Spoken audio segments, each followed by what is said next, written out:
YouTube, and welcome back to another episode of my Let's Play of Pokemon FireRed version. In the last episode, we got ourselves the Earth Badge from the infamous Giovanni, leader of Team Rocket and apparently leader of the gym. And in between episodes, I decided to buff up my team members by giving them new moves, because some of the toughest battles we've ever faced are now up ahead of us. Because now that we have all 8 badges, we are now able to face the Elite Four. But hopefully no one gets in our way on our way there. Am I right? Like any trainers that love to challenge us repetitively. So you'll see some of the new moves that I've taught my Pokemon. But let's see if anyone's waiting for us. Oh my gosh! Would you look at that? I did not realize FireRed would be waiting for us right there at this exact spot waiting to battle us. What? Blue, what a surprise to see you here! So you're going to the Pokemon League? You collected all the badges too? That's cool! Then I'll whip you, Blue, as a warm-up for the Pokemon League. Come on! Bring it on! Fancy meeting you here, right, Blue? I mean Blue. FireRed28. I keep forgetting to call him his actual name that I called him. Even though FireRed28 hasn't been keeping up with his side of the Let's Play of Pokemon Leaf Green, I'm still going to see this project through all the way to the end, even if I must kill. But it seems like he's evolved this. Actually, he already did evolve it. He fully evolved this Pidgeotto into Pidgeot and actually trained it up a bit. And now he's sending out a Rhyhorn. So yeah, apparently our rival does have a Rhydon, or will have a Rhydon. And this one also should be a Rhydon because it's level 45, just like Giovanni's first Rhyhorn. But this should be no problem with their new Psychic. You also notice that I taught Zapdos Thunderbolt finally. Been meaning to teach it that move for a while, because it is an electric type, and Thunder Wave, it's only good for catching Pokemon. I don't really use it in the story part.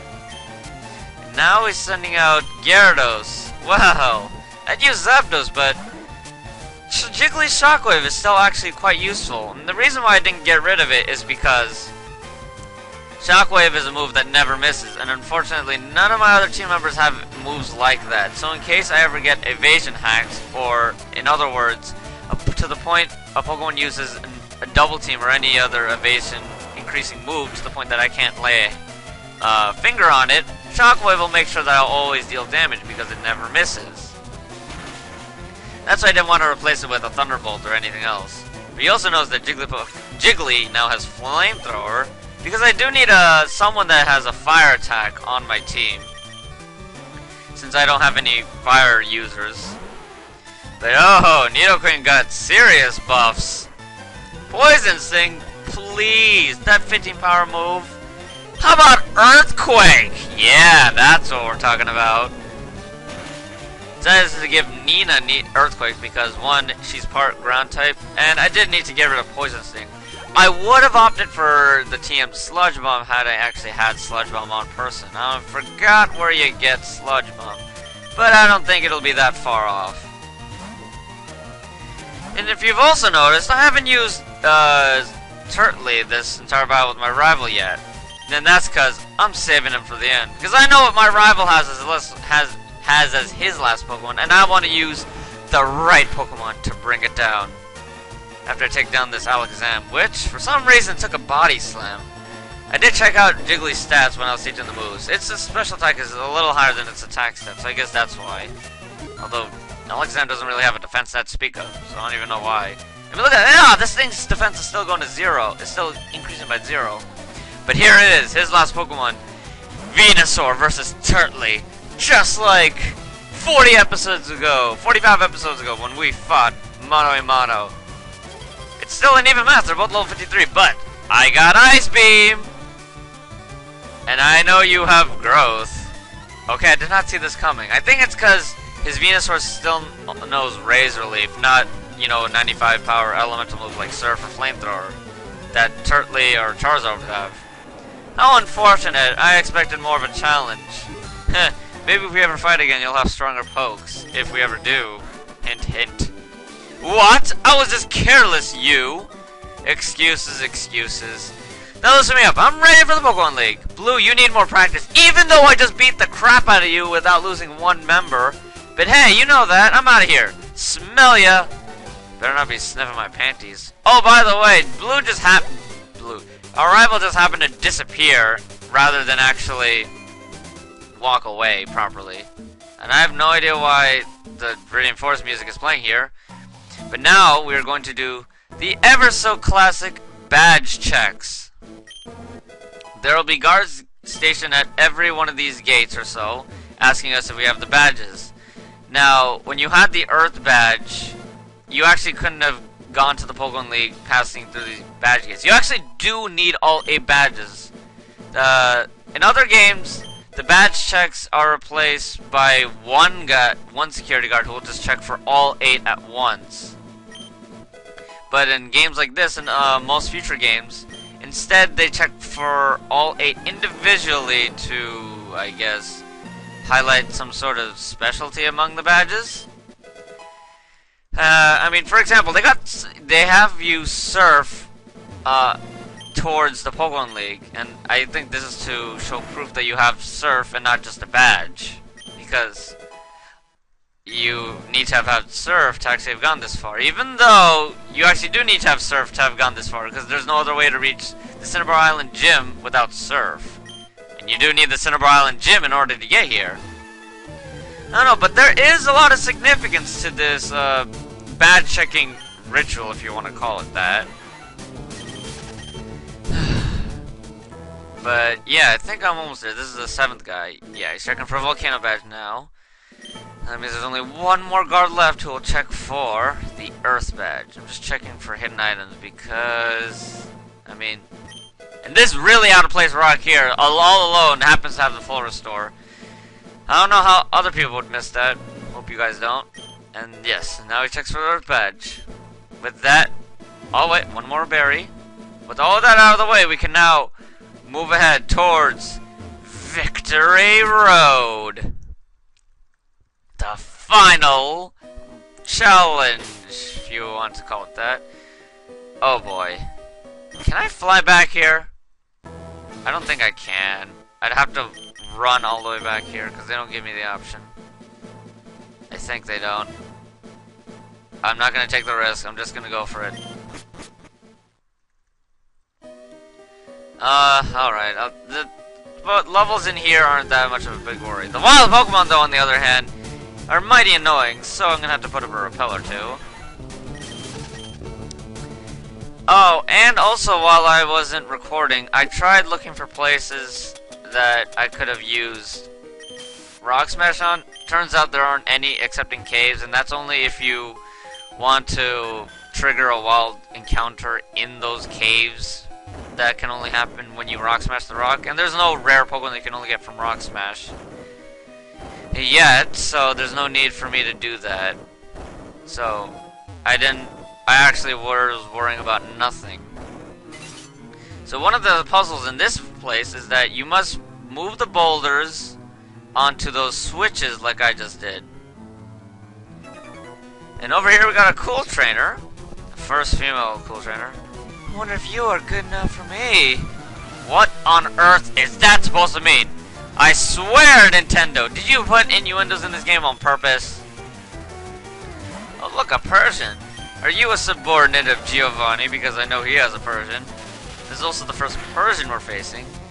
I know I mentioned Meowth has a good speed stat, and of course Persian also happens to have a very decent speed stat. Okay, that didn't level us up. This is not a lot of experience. After 2 battles of facing near level 50 Pokemon, we've been demoted to level 42s. The reason for that being is because she has 5 Pokemon and her level cap is off the charts. But don't worry. Soon we'll be facing Pokemon trainers with only 1 Pokemon, and they're going to have much higher level Pokemon. Now, I think the level cap in this area works in a way when you face the Elite Four. Her first Pokemon is supposed to be 1 level higher than the level cap.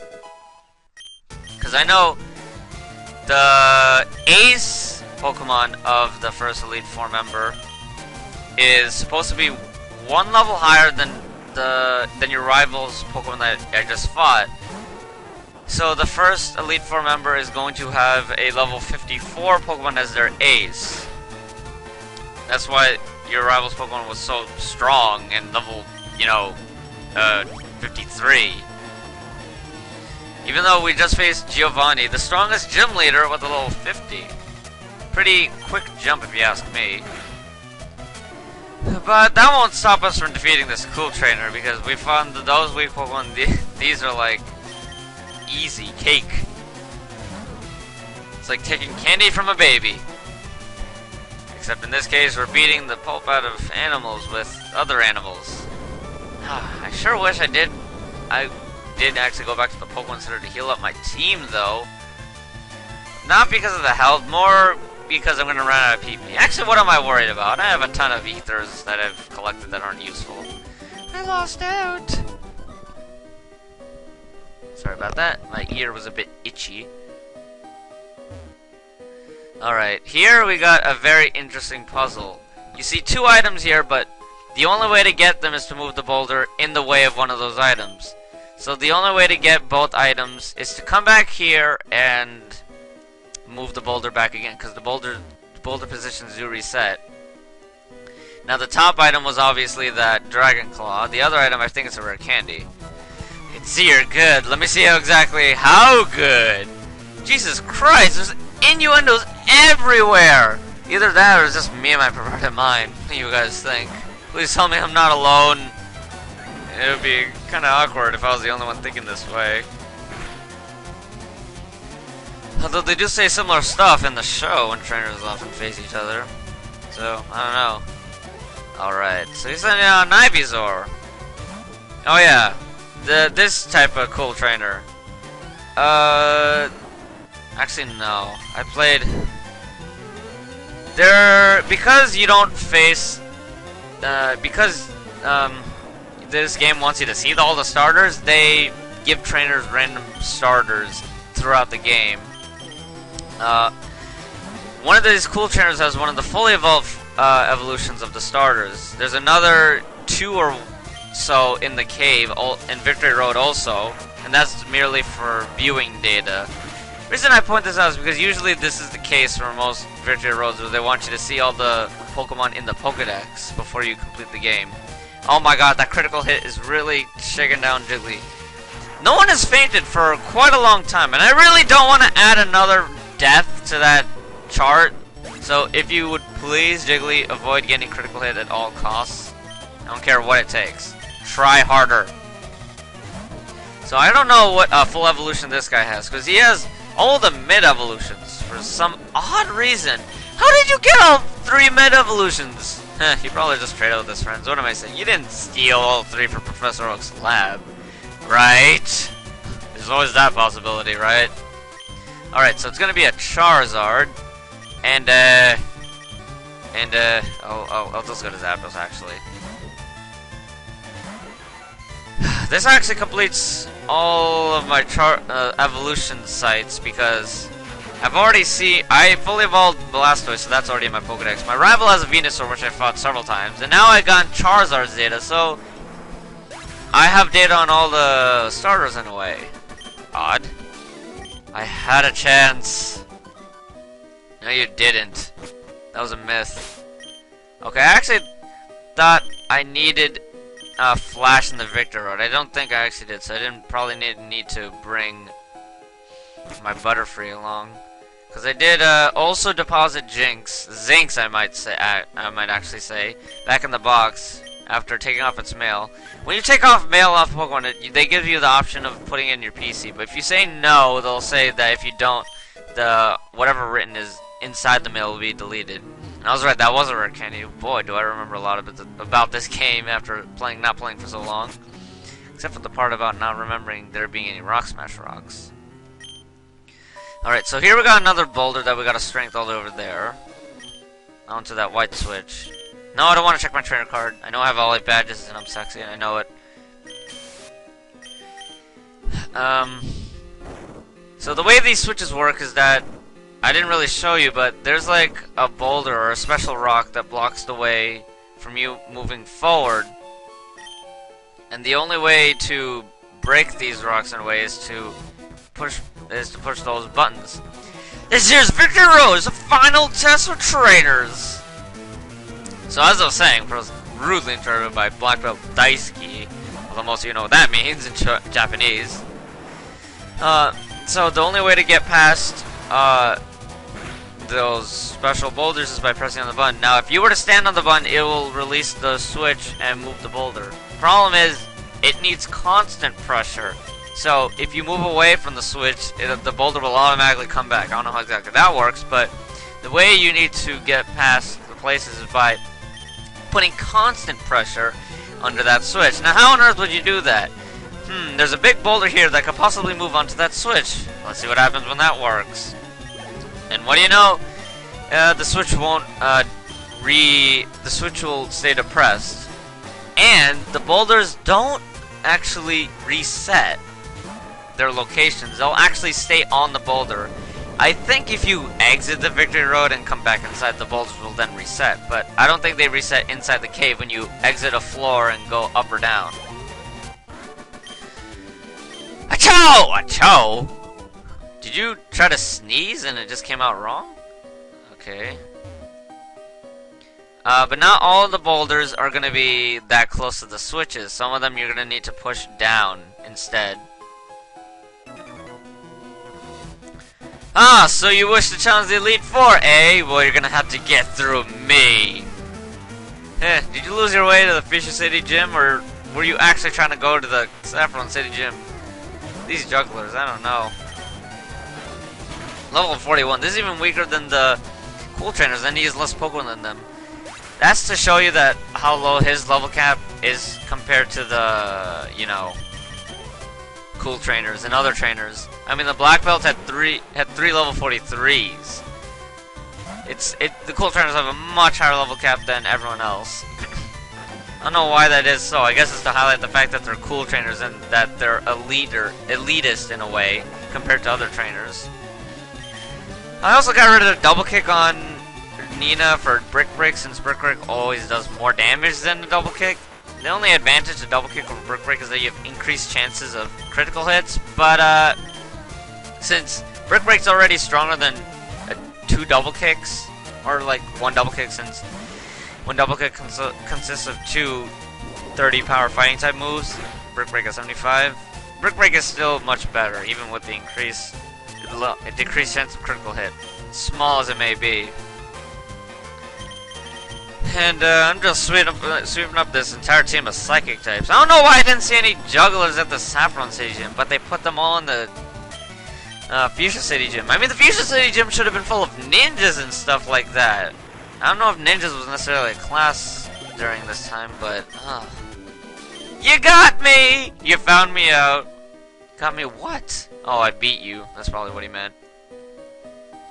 Am I actually going to be able to clear the Victor Road in 1 episode? No, I'm kind of running out of time. Okay, fine. 1 last trainer. Come on, I'll whip you! Okay, it is. I swear it is not me. There are innuendos everywhere. I swear it is not me. And sorry, I kind of went a bit over time. I didn't check the time.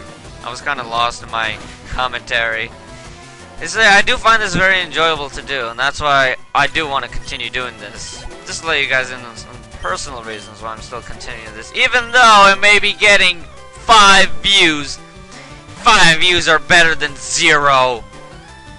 Everything's better than 0. So after this battle, I am out of time for this episode. In the next episode, I'll be continuing my coverage. I hope I said that correctly. Of Victory Road.